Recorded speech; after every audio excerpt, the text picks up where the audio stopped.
Bonjour à tous, j'espère que vous allez bien, que vous avez passé une très bonne semaine. Aujourd'hui, on va aborder le sujet de la signification de la croix et on va voir ça avec le pasteur Philippe Leduc. Comment vas-tu Philippe? Bonjour, ça va bien et toi? Ça va? Et avec le pasteur Pascal Rodet. Comment vas-tu Pascal? Très bien ma foi, merci. Bien. Et toi aussi? Beau temps pour profiter tous les deux? On essaye. D'accord. Alors, la signification de la croix. On va parler aussi de, je vais pas dire discrimination parce que je trouve que le mot est un peu fort, mais peut-être de différence. Quand j'étais un peu plus jeune, je ne vais pas dire il y a combien de temps, mais quand j'étais un peu plus jeune, j'ai fait du chantier, j'étais responsable de chantier. Et c'est vrai que sur les chantiers, les gens sont placés par catégorie, souvent, et ils ne se rassemblent pas beaucoup. Le couvreur mange avec le couvreur, le peintre mange avec le peintre. Chaque corps d'État ne se rassemble pas spécialement. Et comme vous le savez tous, j'aime bien manger, j'aime bien préparer un bon repas. Hein, Philippe, t'es bien au courant, hein, voilà. Et j'avais décidé de créer une petite cohésion d'équipe autour d'un repas. Et arrive un moment donné, à la fin du chantier, ils s'entendaient tellement bien, il y avait une telle cohésion que quand on a dû faire lever les réserves et faire les réserves, c'était magnifique, c'était des chantiers magnifiques. Les gens s'entendaient vraiment très bien. Et là, on va voir, est-ce qu'aujourd'hui, il y a des différences qui se font entre les chrétiens, les non-chrétiens? Et du coup, Philippe, je vais te demander, si ça ne te dérange pas, de me lire Jean 17, mais à la fin du verset 11, s'il te plaît. Oui. Donc c'est Jésus qui prie son Père et qui dit « Ainsi ils seront un, comme toi et moi nous sommes un ». C'est beau. Ça veut dire que tout le monde ne forme plus qu'un seul corps, c'est ça? Voilà, et comme tu parlais tout à l'heure de différentes catégories, ici on a dans cette prière de Jésus un accent qui est mis sur le fait de s'approcher de Dieu fait que ces catégories, ces différences-là, peu à peu sont effacées. Et là, il parle d'unité. C'est quand même un mot très fort. C'est pas simplement on est un petit peu plus proche. Non, on forme qu'un, une entité. Alors, ça peut faire un peu peur, mais voilà, c'est qu'est-ce qui nous unit aujourd'hui? Qu'est-ce qui fait qu'on aime être ensemble? Eh bien là, on a Jésus qui dit grâce à moi, eh bien, ils vont former qu'une seule entité. Est-ce qu'on pourrait partir du principe qu'un foyer, c'est une entité? Une famille, c'est une entité? Une église forme une entité? C'est ça qui est particulier. On a des fois des mots qui forment, on dit un couple, mais un couple, c'est deux personnes. Oui. Voilà, en effet, une famille, mais qui est composée de plusieurs éléments. Donc c'est vrai que cette unité-là, de la même manière, il y a plusieurs individus qui forment qu'un. C'est pas pour ça qu'ils perdent leur identité, parce que ça peut faire peur aussi de perdre son identité. Comme les jumeaux, par exemple. C'est pas le cas ici, mais c'est qu'on trouve un point commun qui nous réunit et qui fait la force du coup de cela, du groupe. Et Pascal, est-ce que tu penses que à cette époque-là, la société était très discriminante ou un petit peu moins qu'aujourd'hui? Il y avait comme dans toute société, à toute époque, des séparations. Il y a ceux qui sont différents de moi. C'est la grande habitude de l'être humain. Dès qu'il y a une différence, on a tendance à s'écarter, à partir, à faire bloc avec ceux qui ont les mêmes... ceux qui nous ressemblent. Ceux qui nous ressemblent. C'est un peu la problématique, y compris aussi à l'époque de Paul, et en particulier dans les Éphésiens, il y a la même chose ici. On aurait tendance à... je le vois chez les jeunes, je pense que tous les deux, vous avez fait la jeunesse. Et quand les jeunes partent quelque part, souvent, le premier réflexe, c'est d'aller dans des quartiers où on parle... Si, par exemple, moi, je pars à Londres, j'aime bien me retrouver dans un quartier où on parle français. Et pourtant, l'objectif, c'est pouvoir se mélanger aux autres. C'est ça. Et c'est très souvent aussi... malgré nous parfois, parce que d'abord c'est vrai, c'est sécurisant. Donc en effet, on va toujours vers les personnes avec qui on se sent bien, on a la même langue, on parle. On a parfois dans une même langue la même façon de parler aussi. Oui. Ça y joue. On a la même nourriture, on aime les mêmes choses. Je fais partie d'un groupe où on va à tel endroit mais pas à tel autre. Parce qu'on n'aime pas, le on, ben ça sépare avec les autres. En effet, c'est assez, ouais, parfois très, très séparatiste. Et à cette époque, la différence entre les hommes et les femmes? Ah oui, c'était aussi très marqué.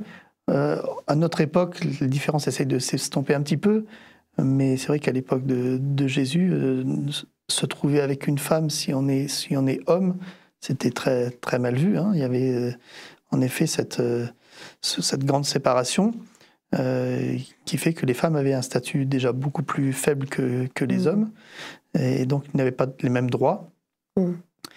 Et donc ça marque une société, ça, parce qu'on agit différemment, on se comporte différemment. Et Jésus, comme dans beaucoup d'endroits, hein, il va un peu casser ces codes-là, et il va oser parler à des femmes, se trouver avec elles, et il va être mal vu pour ça. Et avec les croyants et les non-croyants à l'époque? Ah, c'est la même chose.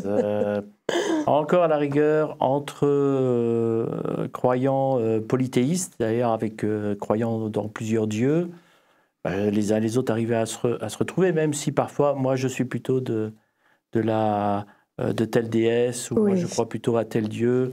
Ça existait, mais ça existait aussi juifs et grecs d'un côté, c'est-à-dire juifs qui croient en Dieu unique, et les autres qui croient à plusieurs dieux. D'accord. Ça a toujours existé, ça aussi, oui. Et est-ce que les classes sociales se mélangeaient? Non, par définition, si on parle de classe, c'est chacun dans sa case. Hein. Et donc les mélanges, c'est très rare, c'est mal vu, c'est très compliqué de casser les codes. Hein. Mais encore aujourd'hui, hein, on est facilement mis avec une étiquette sur le front, et pour passer d'une zone à l'autre, il faut beaucoup d'efforts. On n'est pas toujours bien accueilli là où on va. Donc à l'époque, c'était pareil. Même si ça restait quand même un lieu social très multiculturel quand même, puisque grâce aux Grecs et aux Romains et au commerce qu'il y avait derrière, il y avait énormément de mélanges culturels. Mais encore une fois, c'est l'exemple que tu disais. Tel endroit, je vais à Éphèse, je connais qu'il y a les mêmes personnes d'origine, donc je vais y aller. C'est ça. Et en fait, si je reprends tout ça, avec la société d'aujourd'hui, j'ai l'impression que on est encore un petit peu dans le même bain, non? Il y a toujours des classes sociales, il y a toujours des gens qui ne se mélangent pas, il y a toujours, malheureusement, de nos jours, il y a encore des femmes qui ne trouvent pas forcément leur place, dans toutes les sociétés, hein, à tous les niveaux. Et j'ai l'impression que, oui, il y a eu la croix, et il a donné sa vie pour nous, mais comme si nous, on faisait de la résistance, on n'avait pas trop envie d'avancer. Mais je crois que ça reste un combat, hein, même pour un chrétien, qui est, par essence même, par le fait de croire en Dieu qui a uni tout le monde, il y a l'humain derrière qui fait que je me sens bien avec telle personne, mais pas forcément avec telle autre. Et ça, il faut avoir la force et le voir surtout pour dire, bon, non, ça, je ne peux pas. Il faut que je me force à aller voir l'autre. Du coup, pour rebondir dessus, est-ce que tu peux me lire Éphésiens 2, versets 12 à 16, s'il te plaît, Pascal? Éphésiens 2, 12 à 16. Vous étiez sans Messie, vous n'aviez aucun droit dans le peuple d'Israël. La promesse faite par Dieu dans ses alliances avec son peuple n'était pas pour vous. Vous étiez sans espérance et sans Dieu dans le monde. Mais maintenant, dans le Christ Jésus, vous qui étiez loin, vous êtes devenus proches par le sang du Christ. Oui, c'est lui qui est notre paix. Avec les Juifs et les non-Juifs, il a fait un seul peuple. En donnant sa vie sur la croix, le Christ a détruit le mur de haine qui les séparait. Il a enlevé toute valeur à la loi de Moïse, à ses commandements et à ses règles. Alors avec les Juifs et les non-Juifs, le Christ a créé un seul peuple nouveau en union avec lui, et ainsi il a fait la paix entre eux. C'est fort. Pour le coup, pour moi personnellement, je me dis donc il est venu, et il a dit « Rassemblez-vous tous ensemble et vous allez avancer de façon beaucoup plus... pour aller plus loin, je pense ». Alors, c'est vraiment pour aller plus loin, puisque dans le texte, justement, Paul précise bien, il fait la comparaison quelque part. Oui, les Juifs avaient une promesse, ils sont le peuple élu de Dieu, donc Dieu est là pour eux et il va les sauver. Mais ce n'était pas donné aux non-juifs. Et donc, la promesse a continué avec la mort du Christ. Parce que le Christ est venu non pas uniquement pour les Juifs, il est venu forcément pour les Juifs, entre autres, mais pas que. Il est aussi venu pour tous les autres. Et c'est ce qui fait la différence. Et c'est ce qui fait cette union, justement. Et Philippe, en quoi la venue du Christ appuie le fait que ce soit... Pour moi, ce n'est pas qu'une histoire de Juifs, non-Juifs.